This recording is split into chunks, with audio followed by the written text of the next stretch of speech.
ഇന്ന് നമ്മൾ സ്റ്റിച്ച് ചെയ്യാൻ പോകുന്നത് ഓവർലാപ്ഡ് ചെയിൻ സ്റ്റിച്ച്. അതിനായിട്ടൊരു ലൈൻ വരച്ചിട്ടുണ്ട്. നമുക്ക് ആദ്യം തന്നെ സ്റ്റാർട്ട് ചെയ്യാം. സ്റ്റാർട്ട് ചെയ്തതിന് ശേഷം തിരിഞ്ഞ് ഒരു ലോക്ക് ഇട്ട് കൊടുത്തിട്ട് വേണം സ്റ്റിച്ച് ചെയ്യാൻ. ലോക്ക് ഇടാതെയും നമുക്ക് സ്റ്റിച്ച് ചെയ്യാം, അത് പ്രശ്നമല്ല. അങ്ങനെ നമുക്ക് ആ ലൈൻ ഫുള്ളും ചെയിൻ സ്റ്റിച്ച് ചെയ്ത് കൊടുക്കാം. ഈ ചെയിൻ സ്റ്റിച്ച് ചെയ്യുമ്പോൾ നിങ്ങൾ ശ്രദ്ധിക്കേണ്ടത് നല്ല ചെറുതായിട്ട് ഇടാനേ പാടില്ല. നമ്മൾ ഇതിൻ്റെ പുറത്താണ് ഒരു സ്റ്റിച്ച് കൂടെ ഇട്ട് കൊടുക്കാൻ പോകുന്നത്. അതുകൊണ്ട് നല്ല വലുതായിട്ടും നമ്മൾ സ്റ്റിച്ച് ചെയ്യാൻ പാടില്ല. ഒരു നോർമൽ അളവിന് നമ്മൾ സ്റ്റിച്ച് ചെയ്ത് കൊടുത്താൽ മതി. നമ്മൾ പഠിക്കുമ്പോൾ കുറച്ച് നീളത്തിൽ വേണമെങ്കിൽ നിങ്ങൾക്ക് പ്രാക്ടീസ് ചെയ്യാൻ കുറച്ച് നീളമായിട്ടും നിങ്ങൾക്ക് സ്റ്റിച്ച് ചെയ്ത് കൊടുക്കാവുന്നതാണ്. സിൽക്ക് ത്രെഡിൽ നമുക്കിതുപോലെ സ്റ്റിച്ച് ചെയ്യാൻ കുറച്ച് ബുദ്ധിമുട്ടുണ്ട്. പക്ഷേ എന്നാലും നിങ്ങൾ സിൽക്ക് ത്രെഡിൽ തന്നെ ഇത് പ്രാക്ടീസ് ചെയ്യേണ്ടതാണ്. നമ്മൾ ഡബിൾ ചെയിൻ സ്റ്റിച്ച് നേരത്തെ പഠിച്ചിട്ടുണ്ടായിരുന്നു. ഇതും ഡബിൾ ചെയിൻ സ്റ്റിച്ച് തന്നെയാണ്, പക്ഷേ ഇതിൽ കുറച്ച് ഡിഫറൻ്റ് ഉണ്ട്.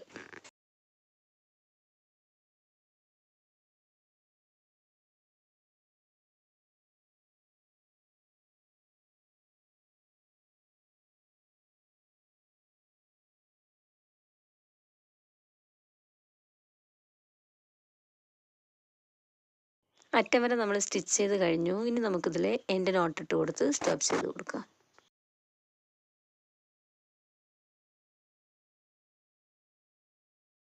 ഇനി നമുക്ക് ഓവർലാപ്ഡ് സ്റ്റിച്ച് ചെയ്ത് കൊടുക്കാം. അതിനായിട്ട് നമ്മൾ ആദ്യം സ്റ്റാർട്ട് ചെയ്ത ആ പ്ലേസിലും സ്റ്റാർട്ട് ചെയ്യാം, അല്ലെങ്കിൽ ആദ്യത്തെ ചെയിൻ സ്റ്റിച്ചിൻ്റെ അകത്തും നമുക്ക് സ്റ്റാർട്ട് ചെയ്യാവുന്നതാണ്.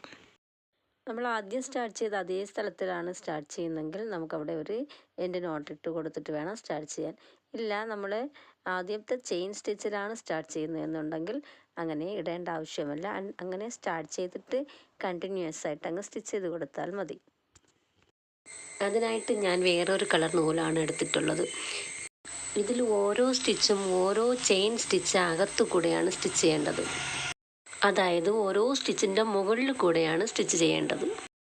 കണ്ടോ, ഇങ്ങനെ ഒരു ചെയിൻ സ്റ്റിച്ച് ഇരിക്കുമ്പോൾ അതിൻ്റെ സെൻറ്ററിൽ കുറച്ച് ഗ്യാപ്പ് ഉണ്ടാകും. ആ ഗ്യാപ്പിനകത്താണ് നമ്മൾ സ്റ്റിച്ച് ചെയ്ത് കൊടുക്കുന്നത്.